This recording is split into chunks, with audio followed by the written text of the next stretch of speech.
안녕하십니까. 저는 이번 20년 2차 경찰공무원 진열 합격한 이영우입니다. 제가 지원한 척은 경기 남부청이고 수험기간은 2년 동안 했습니다. 저의 필기 점수는 한국사 80점, 영어 70점, 형법 75점, 형사소송법 65점, 경찰학개론 65점을 받아서 합격을 하였습니다. 저는 고등학교 때부터 한국사라는 과목을 별로 좋아하지 않아서 이과를 선택하였습니다. 하지만 저는 경찰을 선택하였고 포기할 수 없는 과목이기 때문에 기초부터 쌓자는 마음으로 2.0 올인원과 단권화를 통해서 기초를 익혀 나갔습니다. 이것을 다 듣고 기출문제집을 풀어보았습니다. 많은 틀린 것을 보고 자존감을 많이 느꼈습니다. 여기서 포기하지 않고 더 열심히 하기 위해서 빵꾸노트와 필기노트를 병행하여서 무한해독을 통해 다시 한번 기초를 많이 익혀 나갔습니다. 필기노트와 빵꾸노트를 외웠다 해서 정확하게 외운 것이 아니라는 것이기 때문에 저는 추천드리고 싶은 방법은 A4에 한번 자기가 외웠던 것을 주제를 정해서 적어보는 것입니다. 저 또한 다 외운 줄 알았지만 많은 것을 못 적었습니다. 다시 한번 그 부족한 부분을 봐서 익혀 나갔습니다. 이러한 방법을 통해서 한국사 점수도 80점대 밑으로 내려가지 않고 유지를 하였습니다. 이처럼 많은 A4에 써서 다시 익힌다면은 한국사에 대해 자신감이 생길 것이고 또한 점수도 올라갈 것으로 생각합니다. 저는 처음에 영어라는 과목이 자신이 없었기 때문에 완전 매일 영어 단어를 외웠고 인강을 통했지만 저는 이것만 한다면 된다는 생각으로 했기 때문에 자신감이 생겼지만 막상 시험을 보면은 점수가 나오지 않았습니다. 그래서 저 또한 19년도에 영어 과락으로 인해서 많이 떨어졌습니다. 합격하기 위해서는 영어 점수를 꼭 필요한 점수이기 때문에 저는 주변의 추천으로 영어과 스파르타 학원을 등록하게 되었습니다. 많은 것을 배웠고 그 선생님께서는 매일 영어 단어 외우는 거와 시험을 통하여서 영어 단어에 대해서 극복을 하였고 문법 또한 파트마다 숙제를 내주셔서 수업 시간 전에 그 파트 숙제온 것을 정리 한번 하고 들어갔습니다. 저는 이것을 통해서 문법 또한 자신감이 생겨서 영어 시험을 봤을 때 단어와 문법에 대해서는 2개 이상은 절대 틀리지 않았습니다. 또한 독해는 여러 독해를 하기보다는 한 지문을 정확하게 한다는 마음으로 풀이한다면 독해 또한 자신감이 생길 것이고 저는 이러한 것을 많이 반복하여서 이번 시험에서는 효자 과목으로 70점을 맞았습니다. 제가 가장 도움받았던 생각은 많은 것이 있겠지만 그중 한 가지를 뽑아보자면은 1대1 피드백을 통해서 수업 시간 외에서도 빠른 답변을 통해서 그 문제를 해결할 수 있고 인간과는 다르게 질문을 하면은 기다릴 필요 없이 바로 답변을 통해서 해결해서 나아갈 수 있다는 장점이라고 생각합니다.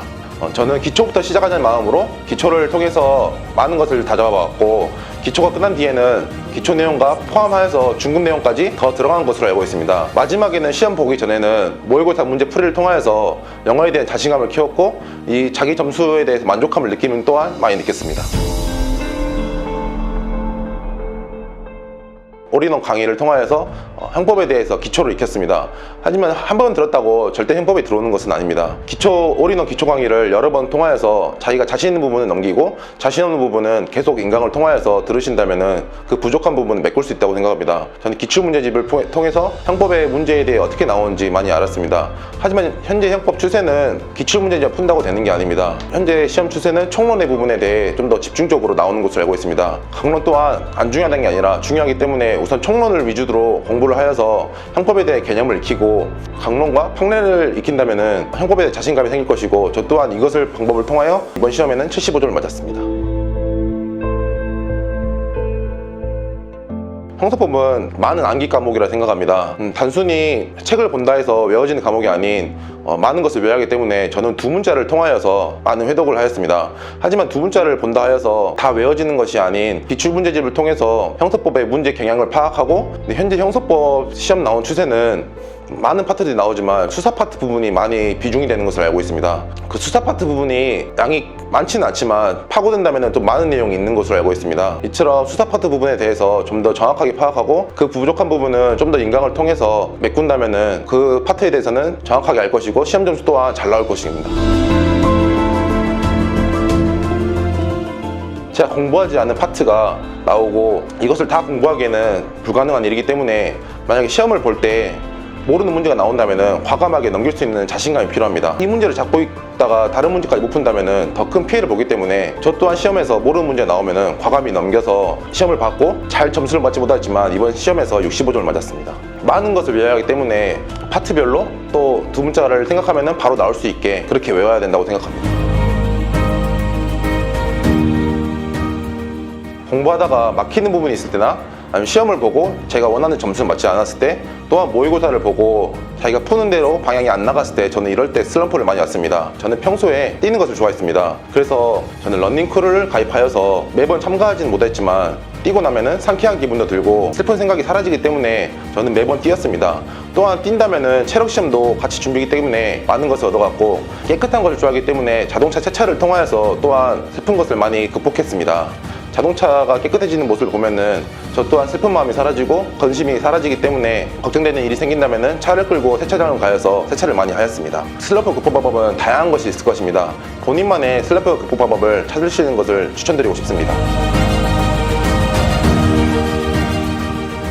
저는 경기 남부청에 체력시험을 보러 가서 수원 종합경기장에서 체력시험을 보았습니다. 현재 경찰에서는 체력시험에 대해 중요성을 많이 느끼고 있기 때문에 저 또한 긴장을 하면서 봤습니다. 모든 청 그렇지 않지만 서울청, 경기 남부청, 북부청에서는 팔굽혀펴기에서 엄청 엄격하게 자세를 잡았습니다. 배를 좀만 내밀다든지 엉덩이를 좀만 들어있어도 뒤에서 지적을 하여서 카운트를 빼는 그런 식을 봤습니다. 주위에서도 만점을 맞는 동료들이 7점, 8점 맞는 것을 많이 보았습니다. 이처럼 팔굽혀펴기에 대해서는 정확하게 준비해야 된다고 생각합니다. 저 또한 팔굽혀펴기를 미리 준비 안 한 것에 좀 안타까운 생각이 있었습니다. 저는 급하게 한 나머지 어깨 부상이 와서 팔굽혀펴기를 많이 준비를 못했습니다. 제가 추천드리고 싶은 팔굽혀펴기 방법은 집에서 하더라도 정확한 자세와 센서감을 익힌다면 여러분들 또한 체력 시험에서 많은 점수를 맞을 것입니다. 처음 필기 합격을 했기 때문에 면접에 준비돼서 어떻게 해야 될지 몰랐습니다. 그래서 주변의 추천으로 면접 학원을 등록하여서 조언과 함께 면접을 준비하였습니다. 또한 집단 면접에 대해서는 어떤 주제가 나올지 모릅니다. 여러분들께서는 뉴스 시사나 경찰청이 하고 있는 일, 자기가 지원하는 청이 하고 있는 일, 또 경찰의 최근 기사거리를 많이 봐서 어느 정도 가서 답변할 수 있게 준비한다면 집단 면접은 어느 정도 가능할 것이라고 생각합니다. 또한 개별 면접은 상황 질문이 나올지 아니면 본인 질문에 대해서 부가적인 질문이 나올지 누구도 모르는 질문입니다. 이것에 대해서는 많은 준비를 하여서 어떤 질문이 나와도 당황하지 않고 자신감 있게 말하는 것을 연습한다면 면접에서는 좋은 점수를 받을 것이라고 생각합니다. 제가 개별 면접을 들어갔을 때 저는 사회생활을 하고 왔기 때문에 저는 그것에 대해서 물어볼 줄 알았지만, 첫 번째 면접관 분께서는 이번 시험에 합격해서 너는 운이라 생각하냐 노력이냐 생각하냐 말씀해 주셨습니다. 저는 이것을 일관성 있게 5대5로 합격했다고 말씀드렸지만, 혹시 이번 시험에서 떨어진다면 그것 또한 노력과 운 중에 비교해봐라 말씀해 주셨습니다. 답변 드릴 때 또한 노력과 운이 5대5라고 말씀드렸습니다. 그러자 그 다음 질문자께서는 경찰청에서는 좋은 일을 하는 것으로 알고 있다, 이것에 대해서 경찰이 잘못한 일을 말씀해봐라 했는데, 저는 여기서 음주운전 사례를 들었습니다. 그러자마자 저의 말을 끊으시고 그럼 너의 선배들이 잘못하고 있다는 거네? 이런 식으로 말씀해 주셨습니다. 저는 여기서 당황하지 않고 개인의 일탈 때문에 경찰의 이미지가 조금 안 좋아지는 것으로 알고 있습니다 라고 자신감 있게 답변 드렸습니다. 그 다음 면접관분께서는 자기소개에서 책임감이라고 말씀해 주셨는데, 책임감으로 인해서 실패한 경험을 말해봐라 말했습니다.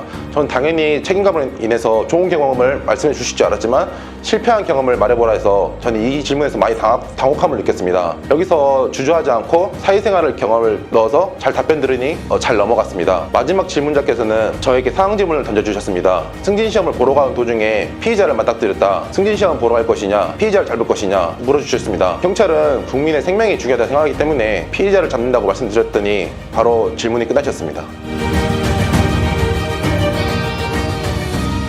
제가 마지막으로 하고 싶은 말은, 정말 힘든 길을 걸어온 것을 알고 있습니다. 하지만 포기하지 않고 열심히 한다면 좋은 결과를 가질 수 있을 거라고 생각합니다. 화이팅입니다.